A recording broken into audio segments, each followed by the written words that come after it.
viral dan ramai diperbincangkan di media sosial. Menyelamatkan generasi selanjutnya dari kata-kata yang kurang baik. Menurutnya, hal tersebut justru berpotensi menyebabkan overkriminalisasi. Dan siapapun yang menyebut kata tersebut berpotensi dipidana.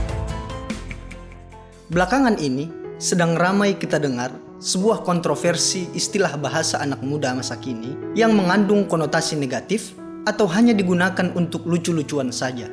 Namun ternyata bukan hanya anak muda saja, bahkan orang tua pun ikut-ikutan. Meskipun penggunaannya hanya untuk lucu-lucuan. Apakah hal tersebut sebuah kewajaran dan bisa dibenarkan? Firman Allah dalam surah Qaf ayat 18. A'udzu billahi minasy syaithanir rajim. Bismillahirrahmanirrahim. Ma yalfidhu min qawlin illa ladayhi raqibun atid.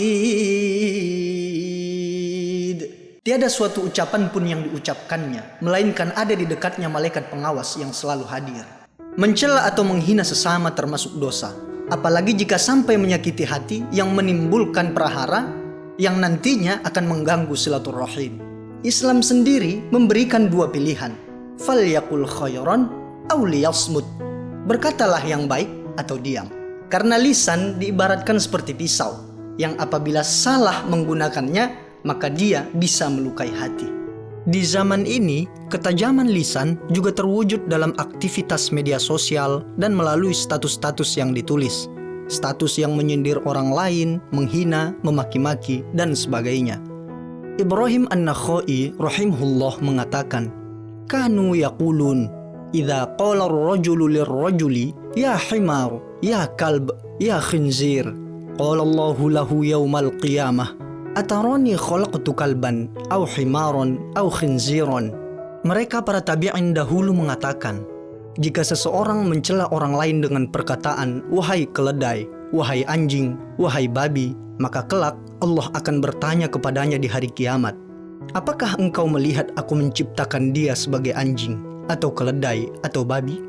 Diriwayatkan oleh Ibnu Abi Syaibah dalam Al-Musannaf. Jika kita rentetkan, sebenarnya banyak istilah-istilah yang digunakan untuk menyakiti orang lain dan sudah berkembang sejak dulu. Apalagi sekarang yang lagi viral tuh, ada lagi sinulu kam. Kam kan artinya kelelawar ya. Itu ada lagunya. Tidak akan kuserahkan pada Ted yang durhaka. Sensor, ntar dituntut. Memang bagi kebanyakan orang merasa istilah-istilah tersebut serasa kurang layak untuk dilontarkan. Tapi bagi mereka, istilah-istilah tersebut merupakan sesuatu yang wajar dan normal aja bagi pergaulan mereka. Hanya saja nggak ada ruginya sebenarnya kalau kita buang istilah-istilah itu. Perkataan yang keluar dari mulut ini nggak sembarangan, nggak asal nyeplos. Tapi bagi orang yang beriman, perkataan yang keluar dari mulutnya itu ada konsekuensinya dan akan dimintai pertanggungjawabannya baik di dunia apalagi nanti di akhirat. Ada juga nih orang kagetan yang disebut nama-nama hewan. Kodok, an, kam, ayam. Kasihan binatang yang lain gak pernah disebut. Atau mungkin karena popularitasnya kurang ya. Gantilah binatang lain misalnya. Amuba, semut, ikan teri, badak bercula dua, ikan mas koki, ikan sapu-sapu. Coba agak diganti nyeplosnya dengan nama-nama yang baik. Misalnya astagfirullahaladzim. Keren. Atau lagi main game, teman kita jago banget mainnya. Terus kita bilang, ih jago lu mainnya, pentakil. Masya Allah. Kan lebih positif ya gak sih? Pas mati dia dihajar musuh, ucap astagfirullah atau innalillahi wa inna ilaihi roji'un. Tapi tiba-tiba bisa hidup lagi ya. Gak mati-mati. Pas azan zuhur masuk, Wa'udin manggil di masjid, Allahu Akbar, Allahu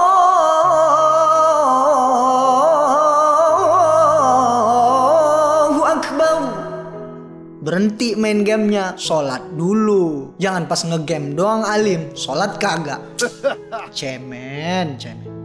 Oleh sebab itu, kualitas diri seseorang bisa dilihat dari perkataannya guys. Mohon maaf, ini bukan ditujukan untuk menilai-nilai orang ya geng. Tapi ini bisa menjadi sebuah renungan buat kita untuk memperbaiki kualitas diri, bro. Termasuk saya secara pribadi, tanpa saya sadari juga ikut dalam istilah bahasa tersebut, Bang. Setidaknya mulai hari ini, Kak, ayolah kita bangun pergaulan yang sehat, yang santun, ramah lingkungan, dan berakhlakul karimah, sis. Marilah kita rubah kebiasaan menggunakan istilah-istilah yang gak ada artinya, apalagi sampai menyakiti hati orang lain, tante. Lebih baik kalimat-kalimat yang keluar dari mulut kita itu adalah kalimat-kalimat thayyibah atau kalimat yang baik, tulang. Imam Hasan Basri pernah mengatakan, lidah orang yang cerdas berada di belakang hatinya.